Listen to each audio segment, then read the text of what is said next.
Hi there, I'm Gail Wood, and welcome to the Massage and Spa Success Podcast.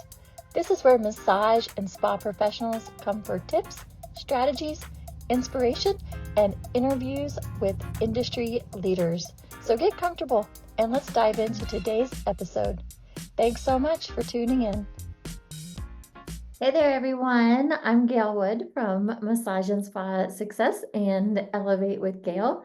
And today I want to talk to you about the stages of a customer journey as it pertains, of course, to a massage or spa business. And I think this is such an important topic because we often can get really frustrated and feel like our marketing isn't working. When it is working really well, we're just in maybe the first or second stage of the customer journey. And the third one is decision. That's when they decide to book with you. So we're going to go through these.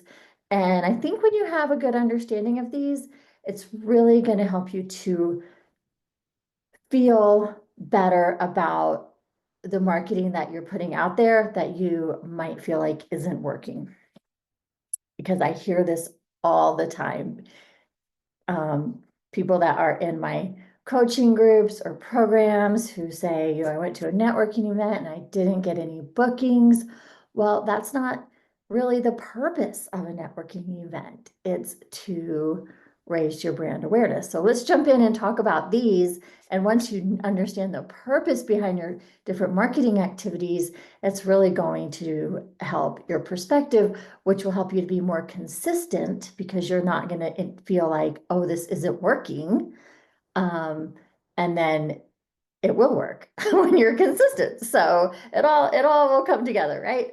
So we've got 6 stages we're going to talk through. I'm going to touch on them each briefly and give you a few examples of like the kind of things you can do for potential clients and clients who are in that stage of their customer journey. And a lot of these are common sense and you're probably doing them anyway, but it's kind of good, I think, to be like, oh yeah, I'm checking that box. I'm taking care of people who are in that stage. And then making sure that you're taking care of the people in each and every stage. So the first one, and we hear this term all the time thrown around, is brand awareness. But what does that really mean? It's just when a customer realizes that they have a problem, maybe they want to get a massage and they're starting to look around, see what massages are out there. Maybe they haven't thought about getting a massage, but they see your stuff somewhere or they meet you at an event and now they're like, oh, that person was really nice and they're a massage therapist and their light bulbs are starting to go off. They're just like aware that your business exists. They're aware that massage therapy or facials or whatever it is that you do are an option for them. And they're just starting to think about it. That's what I always talk about. Like you're just planting those little seeds. They're going to take a while. They're just little seeds. They're not plants yet. So this is where, people might discover your brand through social media. They might start getting some of your content in local groups. Maybe they run across your blog because they are thinking about getting a massage and they're seeing what's out there or your website.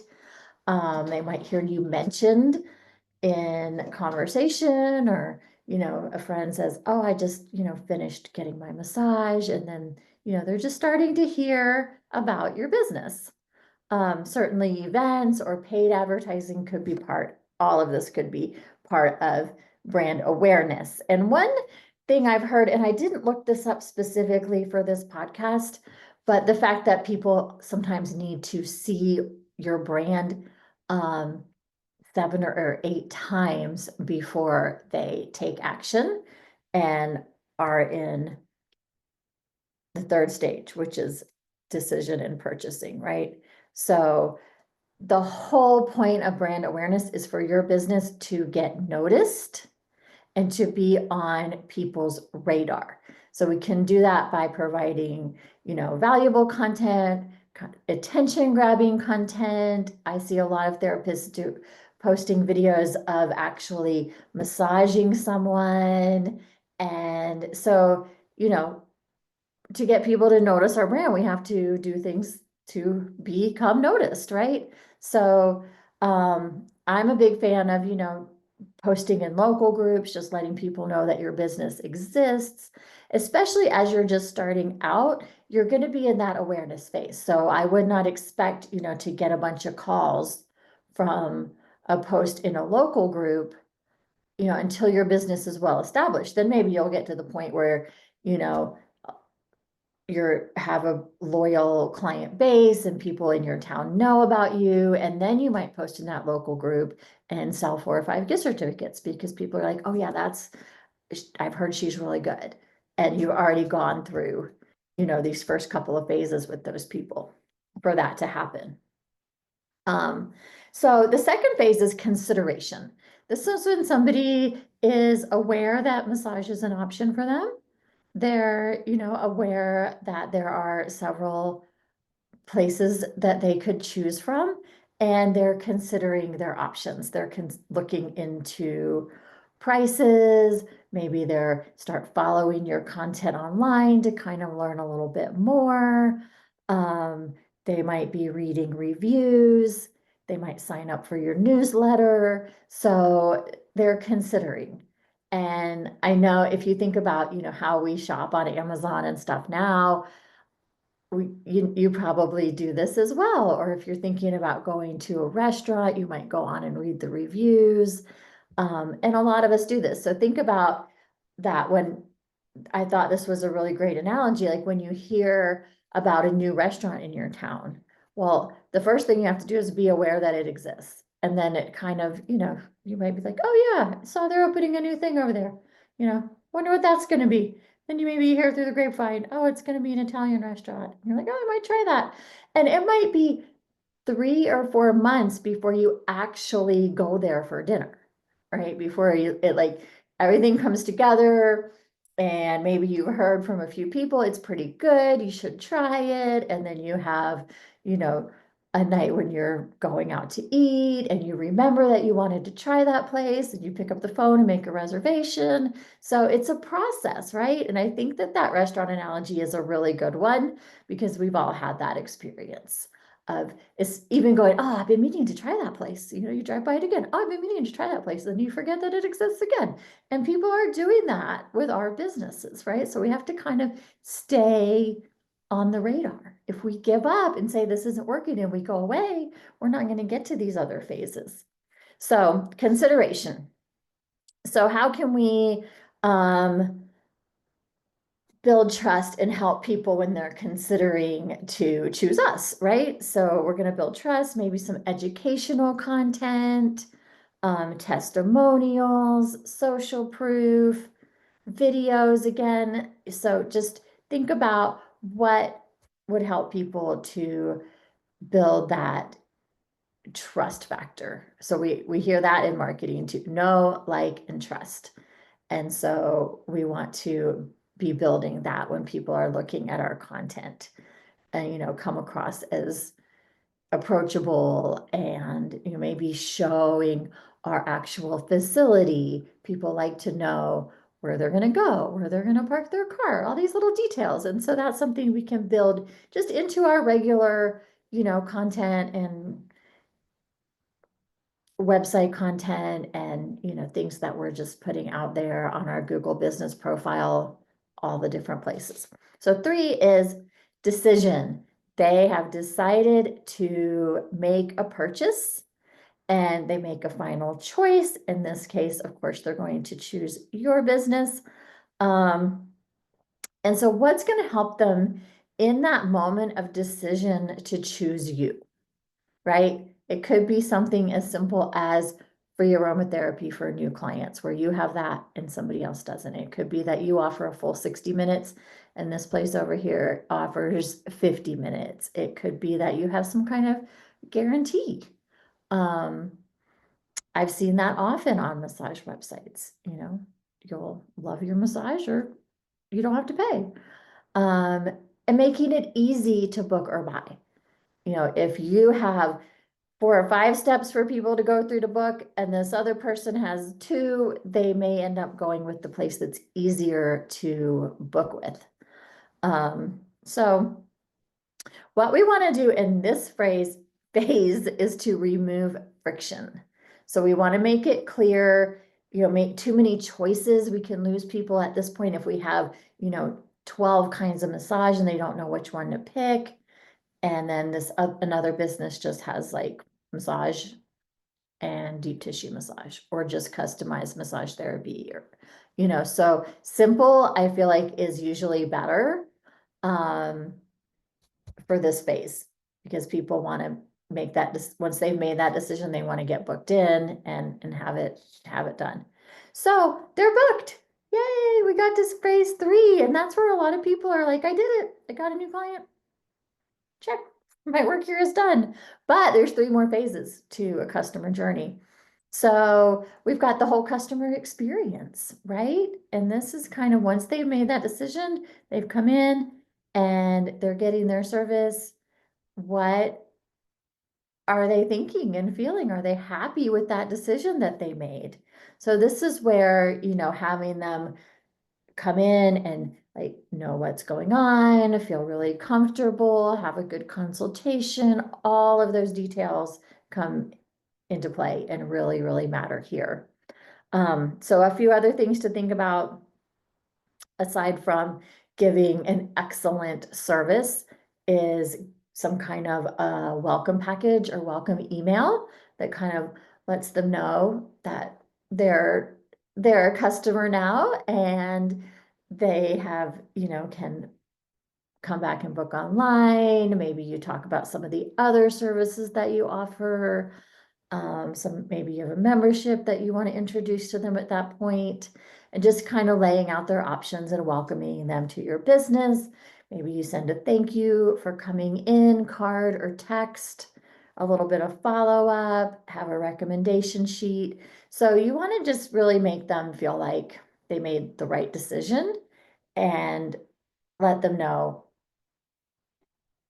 how to proceed next. So that is just something to think about if you're not doing like a new client onboarding. It can be as simple as a welcome email and a thank you. So, but just that little personal touch. And then the next one is loyalty.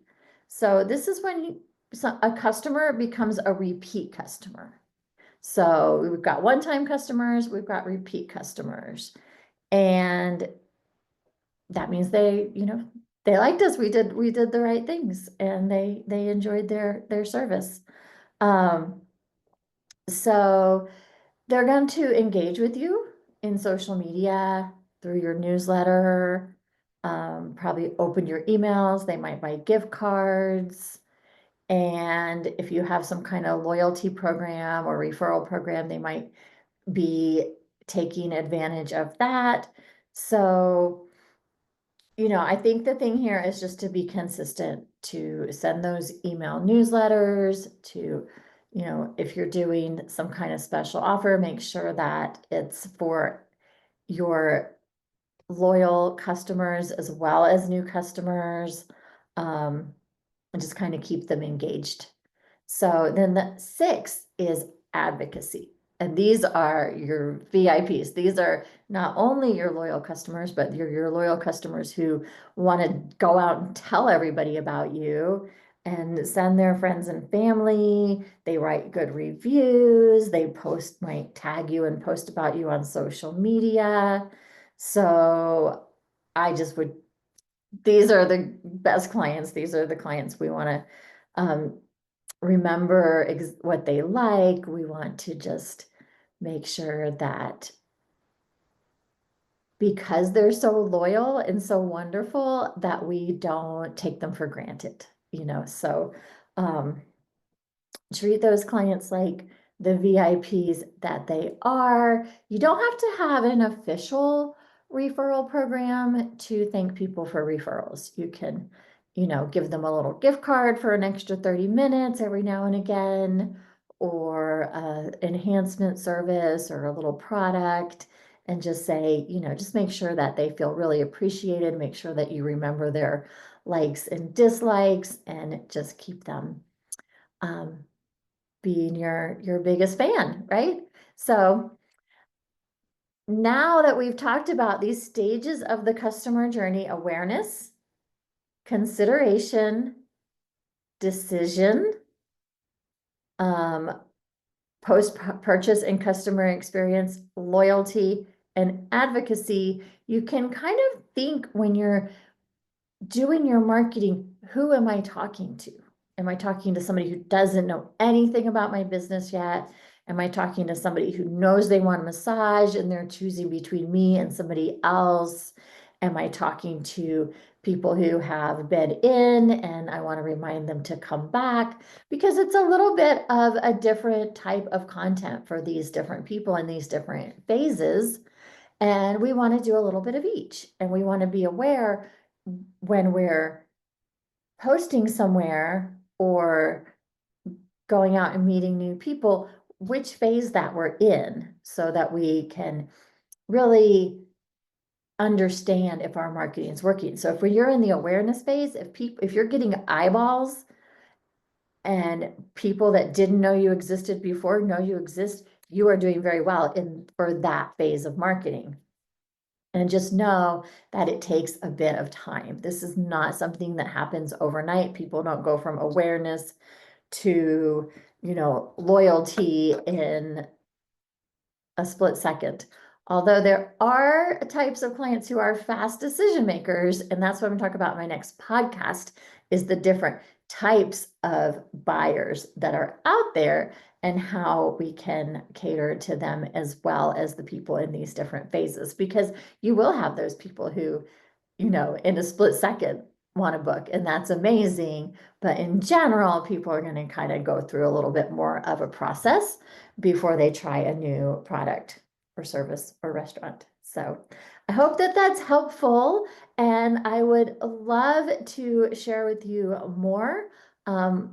The main way that I do that is through my membership, the Massage and Spa Success Club, where we work on all of these things and a whole lot more as a group. It's a very affordable program with group coaching, courses that you can take, from everything from business startup to marketing to, doing your website SEO. There's so much in there. I would love to invite you to check that out on my website, elevatewithgail.com. The link is in the show notes. And if you have any topics that you would like for me to cover, please let me know. You can leave me a voice note. That link is also in the show notes. And I hope that you have an amazing rest of your day and rest of your week. And get out there and show up and shine. I'll see you guys later. Bye. Thank you for listening to the Massage and Spa Success Podcast with me, Gail Wood. Remember, new episodes drop every Wednesday morning, so be sure to hit subscribe so you don't miss a thing. For more tips and resources and free gifts, visit elevatewithgail.com, and I'll see you on the next episode.